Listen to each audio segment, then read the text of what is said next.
Hi, good morning, my dear students. I hope you will be fine. And once again, welcome in our YouTube channel Nikki Singh classes. Okay आपका एक बार फिर से हम हार्दिक स्वागत करते हैं निक्की सिंह इंग्लिश क्लासेस में. और जैसा कि आपको पता है आज हमारा चौथा दिन है और आज हम नरेशन के जो रिमेन पार्ट्स रह गए हैं उनको क्लियर करने की कोशिश करेंगे. So let's start. डे 4 है आपका नरेशन में. हमने कुछ चर्चा की थी पिछले दिनों में कि नरेशन को हमें कैसे कन्वर्ट करना है कि इनडायरेक्ट स्पीच में, और उसके लिए हमने रिपोर्टिंग वर्ब को भी सीखा, सब्जेक्ट चेंज करना भी सीखा, टेंस चेंज करना भी सीखा. लेकिन अब ऐसी हम ट्रिक्स पर वर्क करेंगे जो ऐसे कुछ रूल्स होते हैं कि जो बदलाव लाते हैं नरेशन में. जैसे आपका रूल्स है कि कभी कभी रिपोर्टिंग और आपका पास्ट टेंस में होने पर भी रिपोर्टेड स्पीच का टेंस नहीं बदलता है. हमने अभी तक क्या पढ़ा था? हमने बस अभी तक ये सीखा था कि रिपोर्टिंग और आपका यदि पास्ट में दे रखा है, पास्ट में है, तो रिपोर्टेड स्पीच का टेंस क्या होता है? बदलता है. रिपोर्टेड स्पीच का टेंस चेंज होता है. यदि रिपोर्टिंग वर्ब आपका प्रेजेंट में या फ्यूचर में दे रखा है तो रिपोर्टेड स्पीच का टेंस हम नहीं बदलते हैं, टेंस को हम नहीं बदलते हैं. ठीक है. लेकिन कुछ कंडीशन ऐसी होती है जिसमें रिपोर्टिंग वर्ब बेशक आपका पास्ट में दे रखा है फिर भी हम रिपोर्टेड स्पीच के टेंस में कोई बदलाव नहीं करते. वो कंडीशन क्या क्या है उनको यहाँ पर हम एक्सप्लेन करेंगे. ओके. ये तो रिपोर्टेड स्पीच में आपका प्रोवर्ब दे रखा है तो हम टेंस में कोई बदलाव नहीं करेंगे. ध्यान रखना, टेंस में बदलाव नहीं करना है. उसके पर्सन्स वगैरह, नियरेस्ट वर्ड्स वगैरह वो सारे कुछ चेंज होंगे. केवल टेंस में बदलाव नहीं करना है कि प्रेजेंट से पास्ट में नहीं करना है. उसे टेंस जैसा है उसी में रहने देना है. नंबर सेकंड आपका हैबिचुअल फैक्ट दे रखा है, यानी कोई भी आदत दे रखी है. यदि कोई भी रिपोर्टेड स्पीच तुम्हें रिपोर्टिंग वर्ब की आदत को बताता है तो हम कोई भी बदलाव उसके टेंस में नहीं करते हैं. नंबर 3 आपका हिस्टोरिकल फैक्ट्स. यदि रिपोर्टेड स्पीच का टेंस कोई ऐतिहासिक तथ्य बता रहा है, यदि रिपोर्टेड स्पीच का टेंस कोई हमें ऐतिहासिक घटना के बारे में बता रहा है कि भाई द्वितीय विश्व युद्ध जब हुआ, India got freedom in 1947, Plassey का युद्ध हुआ, या अकबर के बारे में बताए, महाराणा प्रताप के बारे में बताए, किसी के बारे में बताए, यानी पास्ट रेवोल्यूशन के बारे में बताए कोई भी चीज़, तो वहाँ पर हम हिस्टोरिकल फैक्ट होने पर रिपोर्टेड स्पीच के टेंस में कोई बदलाव नहीं करते. ओके. नंबर 3 है आपका यूनिवर्सल ट्रूथ है. भौतिक सत्य है, जैसे सूर्य पूर्व में निकलता है, पृथ्वी सूर्य के चक्कर लगाती है, ये क्या है? हमारे भौतिक सत्य हैं. पानी नीचे की तरफ बहता है, तो ऐसे सेंटेंस में भी हम कोई भी बदलाव नहीं करते. ठीक है. ध्यान रखना, केवल टेंस में चेंज नहीं करते और सारी चीज़ें चेंज होती हैं. नंबर 4 है आपका इफ क्लॉज. यानी इफ क्लॉज से हमेशा क्या होती है? कंडीशन अप्लाई होती है, कंडीशन लगती है, शर्त लगती है. यदि किसी सेंटेंस में यानी रिपोर्टेड स्पीच में शर्त दे रखी है तो उसके टेंस में भी हम कोई बदलाव नहीं करेंगे. तो इनके बेस पर हम एग्जांपल्स को अभी करेंगे, जब तक पॉज करके आप इन्हें नोट कर सकते हैं. ओके ओके बच्चे, तो हमने यहाँ पर दो एग्जांपल दिए हैं. जैसे आपका फर्स्ट एग्जांपल ये दे रखा है, the teacher said to me. Teacher ने मुझसे कहा honesty is the best policy. ईमानदारी सबसे अच्छी नीति है. ओके. तो honesty is the best policy ये हमारा रिपोर्टेड स्पीच है और ये हमारा क्या है? रिपोर्टिंग वर्ब है. हमारी क्लास थोड़ी फास्ट चलेगी तो इसको आपको साथ में ही चलना पड़ेगा. ठीक है. ओके. तो टाइम के साथ में ही चलना है, यानी हमें काफ़ी लंबा सिलेबस है उसको कवर करना है, तो उसके लिए थोड़ा तेज चलना पड़ेगा. ओके. तो the teacher said to me. Teacher ने मुझसे कहा honesty is the best policy, यानी ईमानदारी क्या है? सबसे अच्छी नीति है. तो honesty is the best policy ये क्या है? एक प्रोवर्ब है. क्या है कि ये प्रोवर्ब है, यानी एक कहावत है. तो क्या करना है हमें? टेंस में कोई बदलाव नहीं करना है. हम इसको कन्वर्ट कैसे करेंगे? द टीचर, ऑब्जेक्ट दे रखा है तो सेड टू को टोल्ड में चेंज कर दिया. Because the reported speech in assertive sentence. ये हमारा कैसा सेंटेंस है? असर्टिव सेंटेंस है. ओके. तो टोल्ड मी, इन्वर्टेड कॉमा को हटाने के लिए कंजक्शन वर्ड दैट लगाया. ओके. यहाँ तक क्लियर है हमारा. Honesty, this is called third person, no change. इसका इजी रहने देंगे, वाज नहीं करेंगे. बिकॉज क्यों नहीं करेंगे? Because this is A proverb है, तो हमें इसके टेंस में बदलाव नहीं करना है. इसका वाज नहीं करना है. The best policy, the best policy. Okay. तो ये अच्छी तरह समझ में आ गया होगा आपके एग्जांपल. नंबर सेकंड है आपका हैबिचुअल फैक्ट के बारे में दे रखा है. इसमें क्या है? प्रोवर्ब है, लेकिन यहाँ रिपोर्टेड स्पीच जो क्या दे रखी है? सल्लाह सेड टू मी. सल्लाह ने मुझसे कहा. सल्लाह सेड टू मी. सल्लाह ने मुझसे कहा I write with my left hand. मैं अपने लेफ्ट हैंड से लिखती हूँ. तो दिस इज कॉल्ड, उसकी आदत है, उसकी एक हैबिट है. ओके. कि वो अपने लेफ्ट हैंड से लिखती है. तो हैबिचुअल फैक्ट्स के बारे में यहाँ बात हो रही है, तो हम इसके रिपोर्टेड स्पीच के टेंस में कोई बदलाव नहीं करेंगे. क्या करना है फिर हमें? सरला टोल्ड मी दैट आई क्या है हमारा, फर्स्ट पर्सन है, उसके साथ में क्या है, सिंगुलर है। First person always followed by the subject of reporting verb. तो रिपोर्टिंग वर्ब का सब्जेक्ट क्या है, वो भी सरला है, यानी ये भी सी है। इसको क्या मानकर चलेंगे, सी मानकर चलेंगे, बिकॉज इस it's depend on the pronouns. Okay, because this is a pronoun, so we need a pronoun.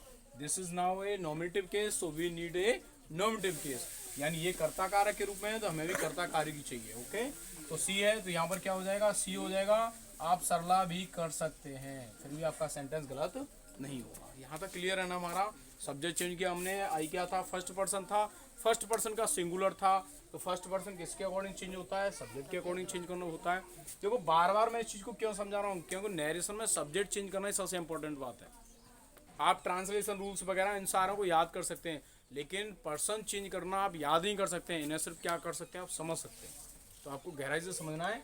आई हमारा फर्स्ट पर्सन है, प्लस सिंगुलर भी है, ये भी ध्यान रखना कि ये सिंगुलर है।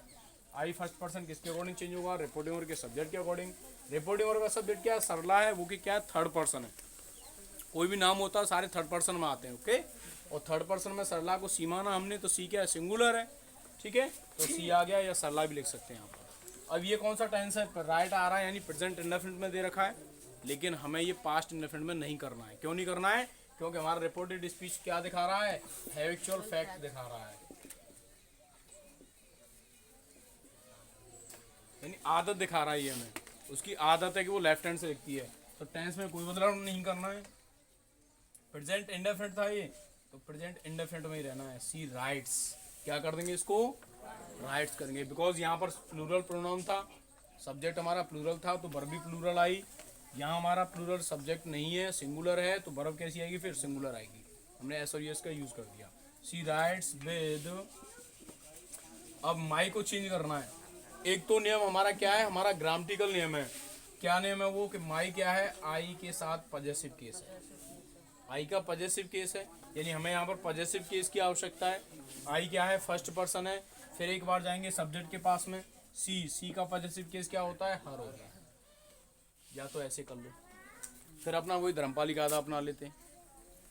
आई के साथ अपने की अंग्रेजी क्या आई है, माई आई है ना। आई के साथ पॉजेसिव केस माई आया है, तो सी के साथ पॉजेसिव केस क्या आएगा, हर। भाई सी के साथ अपने की अंग्रेजी क्या लगाते हैं, हर लगाते हैं। तो हो गया, सी राइट्स विद हर लेफ्ट। तो ये हमारे दोनों एग्जांपल क्लियर हो गए। ओके, ठीक है बच्चे, हमने दो एग्जांपल अभी क्लियर किए थे। अभी फिर से हम दोनों एग्जांपल्स को क्लियर करते हैं जो हमारे दो टॉपिक्स थे। यानी the teacher said to me, teacher ने मुझसे कहा, इंडियन गॉट फ्रीडम इन 1947, भारत को 1947 में आज़ादी मिली। सो दिस इज कॉल्ड, क्या है हमारा, ये हिस्टोरिकल फैक्ट है, एक ऐतिहासिक घटना के बारे में बता रहा है। और ये नहीं कि यहाँ पर यही हो, कुछ भी हो सकता है कि भाई आपका 1914 में सेकेंड वर्ल्ड वार हुआ। ठीक है, सेकेंड वर्ल्ड वार ही हुआ था, क्या got it, first world war हुआ था 1914 में, फर्स्ट हुआ था।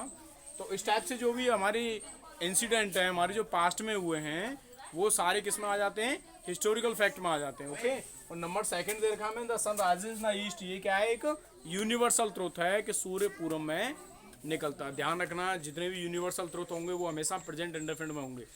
ओके, ये बात ध्यान रखनी, जितने भी यूनिवर्सल ट्रुथ होंगे वो किस में होंगे, प्रेजेंट इंडेफिनिट में होंगे। और जितने भी हमारी एक्चुअल फैक्ट होंगी वो भी प्रेजेंट में ही होंगी। ओके, और जितने हमारे इंसिडेंट होंगे वो तो पास्ट में ऑब्वियसली होते ही होते हैं। ओके, ठीक है, तो let's convert these two sentences.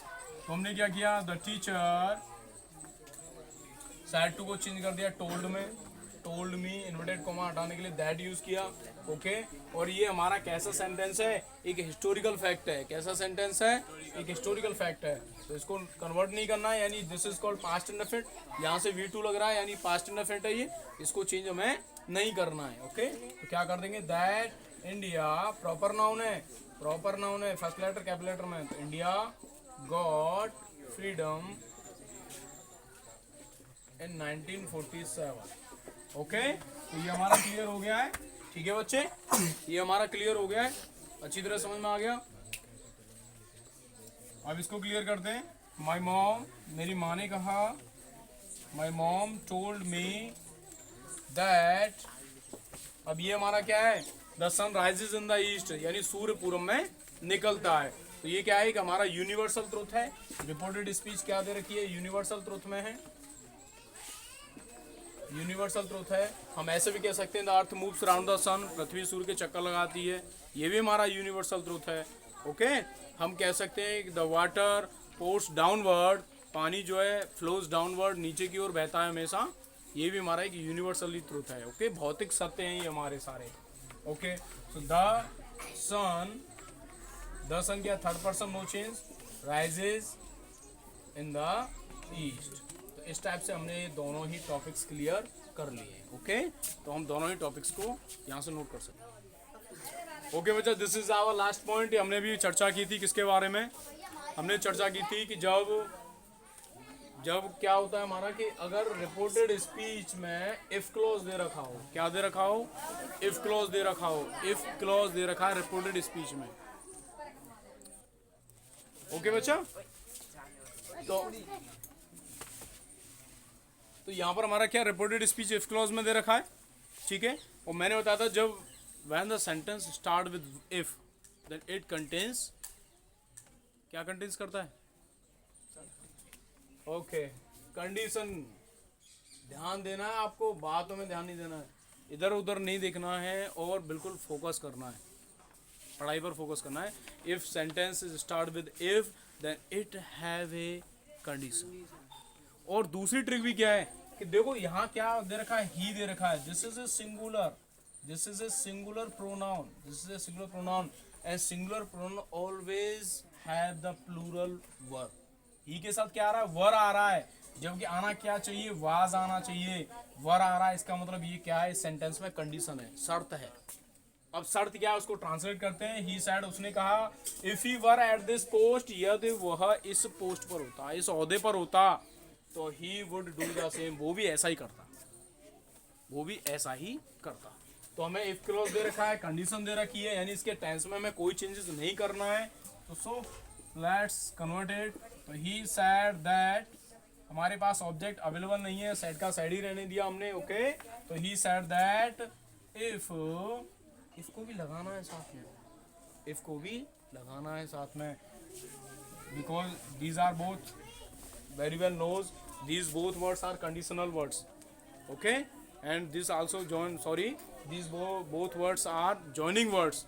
ये दोनों joins करते हैं। इंट्रोगेटिव में आपको if मिलेगा, आगे चलकर if भी join करता है रिपोर्टिंग और रिपोर्टेड स्पीच को, लेकिन यहाँ पर अभी हमें आपको दोनों को पुट करना है, because this sentence of reported speech in assertive sentence. Okay, ये हमारा असर्टिव सेंटेंस है और इफ क्लॉज से स्टार्ट हो रहा है। So this sentence have a condition, sorry has a condition. तो इफ ही हो गया हमारा थर्ड पर्सन, नो चेंज हो गया। इफ ही वर का वर ही रहेगा। एट दिस को हम दैट में कन्वर्ट करते हैं, मैंने अभी बताया नहीं है, लेकिन आगे की टॉपिक्स में हम इसको भी बताएंगे। कुछ ऐसे वर्ड्स होते हैं जिनको इंडायरेक्ट करते समय हम चेंज कर देते हैं, जो नियरेस्ट वर्ड दिखाते हैं, समय दिखाते हैं। ऐसे वर्ड जैसे दिस को दैट में करते हैं, को दीज को दोज में करते हैं। तो इस टाइप से टुमारो वगैरह, यस्टरडे वगैरह, इन सारे को चेंज करते हैं। तो धीरे धीरे हमारी क्लास बढ़ती जाएगी और हम अपनी हाई स्पीड पर आते जाएंगे और सारे रूल्स को कवर करते जाएंगे। ओके, सो अभी तक हमने बहुत कुछ सीख लिया है। फर्स्ट डे से हमारा 4th डे है और धीरे धीरे हम सारा कुछ क्लियर करते जाएंगे। अगर आपने असर्टिव सेंटेंस अच्छी तरह से क्लियर कर लिया ना, तो पक्का मानो मेरी बात को, इंट्रोगेटिव, इम्परेटिव, एक्सक्लेमेटिव, ऑप्टेटिव में आपको बिल्कुल भी परेशानी नहीं होगी। ओके, क्योंकि उसमें थोड़े बहुत रूल्स चेंज होते हैं, सारा कुछ यही होता है। तो if he were at that post, comma लगाना है हमें, यह आपको एंड से भी जोड़ सकता है, लेकिन जब कॉमा लग रहा है तो हमें एंड लगाने की कोई जरूरत नहीं है। ही अगेन थर्ड पर्सन है, नो चेंज, और वुड को हम चेंज कर ही नहीं सकते हैं, because this is already have a past form. Would पहले से ही पास्ट फॉर्म में, तो यहाँ लिख सकते हैं इसको, he would do the same. तो इस टाइप से हमारे जो जितने भी टॉपिक्स थे कि रिपोर्टिंग वर्ब हमारी बेशक पास्ट में दे रखी है, फिर भी हम रिपोर्टेड स्पीच को टेंस नहीं चेंज कर सकते हैं। ये आज का हमारा टॉपिक्स बिल्कुल क्लियर हो गया है। ओके, तो मोस्टली असर्टिव के हमने लगभग 90% पार्ट को क्लियर कर लिया है। 10% पार्ट बचा है, उसे हम नेक्स्ट वीडियोस में क्लियर करेंगे। Thank you for watching it and I hope you will be satisfied with my explanation. मुझे आशा है कि आपको अच्छी तरह से समझ में आया होगा और आपको ये चैनल सब्सक्राइब करना है, जिससे कि जो भी हमारी हम पर डे वीडियोस अपलोड करेंगे इसके लिए, और मॉर्निंग टाइम में आपको नरेशन और नून टाइम में आपको नाउन चैप्टर की जो हमारी वीडियो चल रही हैं पार्ट्स ऑफ स्पीच के थ्रू, उनको हम आपको प्रोवाइड कराएंगे। तो इसलिए आपको कुछ नहीं करना है, बस जो आपके रेड बटन है ना सब्सक्राइब वाला, उसको क्लिक करना है, जिससे कि आपको तुरंत वीडियो मिल जाए, उसका नोटिफिकेशन मिल जाए। और लाइक ज़्यादा से ज़्यादा करना है, शेयर करना है। Thank you, have a nice day. Okay.